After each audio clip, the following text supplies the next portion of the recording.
Hello and welcome to Prime Property, your weekly real estate reckoner. I'm Nayantara Rai and this is what we have on the show today.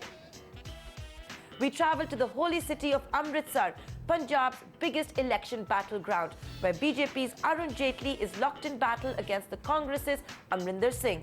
While the political verdict is awaited, it's a clear victory for the property market as prices are set to escalate.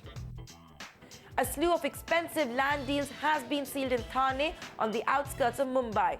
We do a realty check and find out if it's worth your money.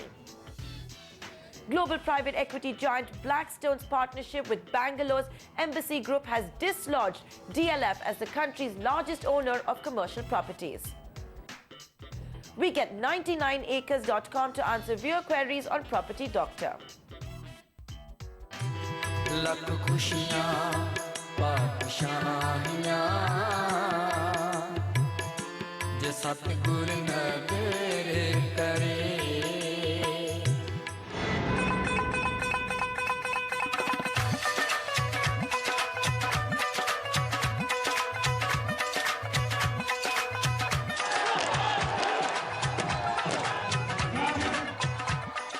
The holy city of Amritsar, this election's biggest battlefield in Punjab.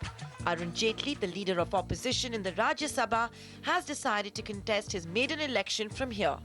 And he takes on Congress heavyweight and former Punjab Chief Minister, Captain Amrinder Singh. Experts say the city of Amritsar will gain irrespective of whichever of the two heavyweights emerges as a winner. Both are charismatic and well-networked to win back industry that many years ago chose to leave for other cities in Punjab. Once the richest city of Punjab, Amritsar has lost that mantle to Jalandhar and Ludhiana. In Amritsar, you don't see the BMWs and Audis that crowd the streets of Ludhiana and Jalandhar. Amritsar's famous Lawrence Road and Mall Road have failed to keep up with the times. Adjacent to these famous haunts are these old forgotten lanes, in desperate need of repair and upgradation. Besides winning back industry to set up manufacturing facilities, both Jaitley and Amrinder Singh have promised to revive the city's fortunes with tourism. The Amritsar Hotel and Restaurant Industry Association complains tourists are not staying overnight and leave after visiting the Golden Temple and Wagah border. They blame a high tax regime, including an 8% luxury tax on hotel rooms costing more than 200 rupees a night. A flourishing hospitality sector would also bring opportunities for investments in serviced apartments. Nevertheless, the city does have a Hyatt, Radisson Blu and a Holiday Inn, but occupancy is rarely full. Then there's the other side of Amritsar. Flushed with old money, the rich live here in these massive bungalows in areas like Ranjit Drive or Green Avenue. It was in Green Avenue where Jaitley bought a villa for 1 crore rupees last month. As we drive through the city, one can't but notice the lack of real estate construction. Property builders' billboards are conspicuous by their absence. It's a dead property market, but at an inflection point. Prices have remained suppressed, and experts say a strong MP bringing about the right changes may lead to a price escalation of 60% in 24 months' time.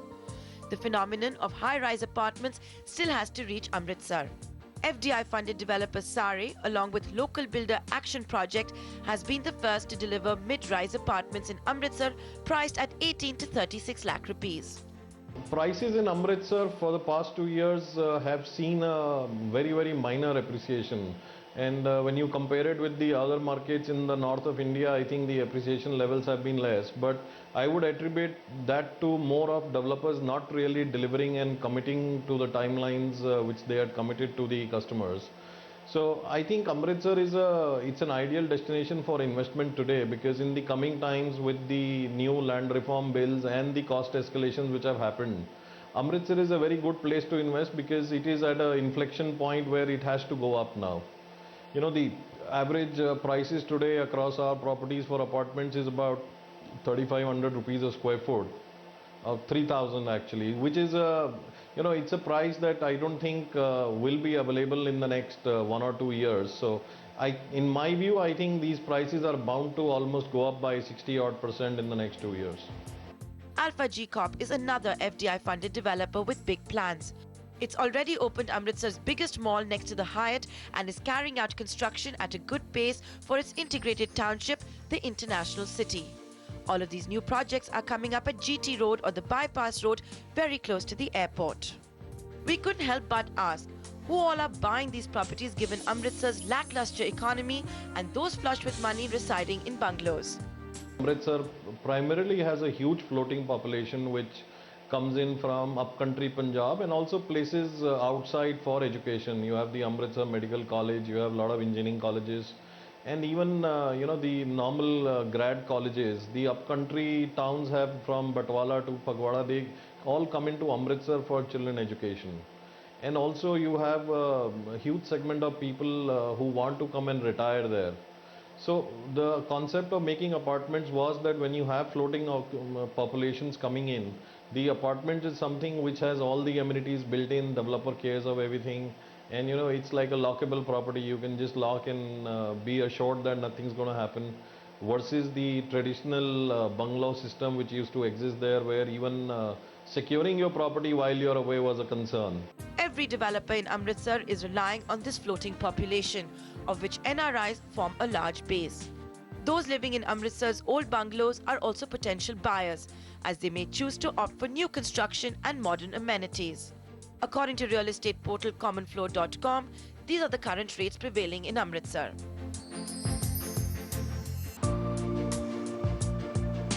And these are the bigger projects in Amritsar.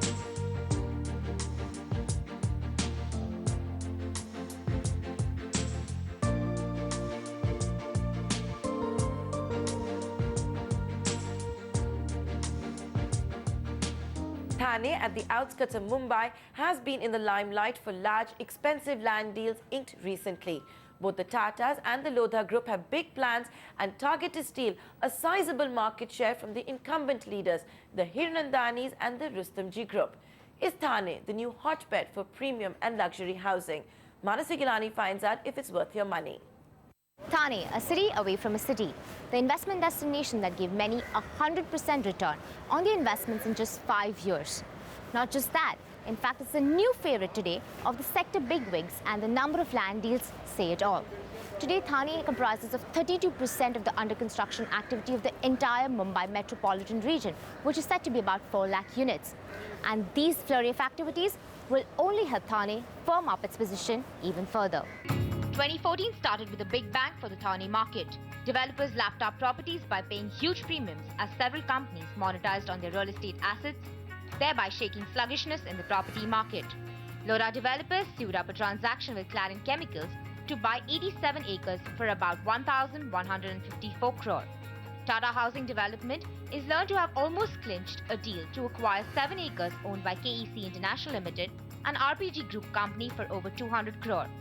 According to reports, others on the block include factory land owned by GlaxoSmithKline that is looking to sell 60 acres of property in Thane district, and experts have pegged the value of the land in the range of 1,600 to 1,800 crore. The deals that have happened, that I think that are at least the ones that have caught the headlines, have been deals where developers have bought land from non-developers. So it's, companies that have valuable locations that have been used in the past for manufacturing or other things, where the location value makes it such that it doesn't make sense to continue manufacturing operations there. These companies have brought their land to market, and developers have snapped up some well-located properties. It's not just the distressed assets that are inviting top names to the market, but also 100% return on investment that is luring developers to add projects in the micro market. Rates that were around 4,569 per square foot 5 years ago today stand at 9,267 per square foot. The market already enjoys traction from several big names. That's Thane market, a micro market that will deliver about 22,768 units by December 2015, of which 45% are in the category of 1 crore plus, 28% range between 75 lakhs to 1 crore, 22% range between 50 lakhs to 75 lakhs, and 5% are 35 lakhs and below. Perhaps why experts suggest that the momentum in land transactions will continue, and developers will pursue these deals on the strength of their own cash reserves or with ample private equity. We have already seen some investors making their debut into the market, like the Xander Group that invested about 370 crore with Rustomjee developers to develop Rustomjee Urbania, a 127-acre township. And several others are keeping a hawk's eye, experts say. Property portal PropTiger expects many more land deals to consummate in the next few months, resulting in a significant supply by reputed builders, which means many more projects for you to choose from, which in turn means adding to your confusion. So we leave you with a set of projects you may want to consider before you take an informed investment decision. In Mumbai, Manasvi Ghelani.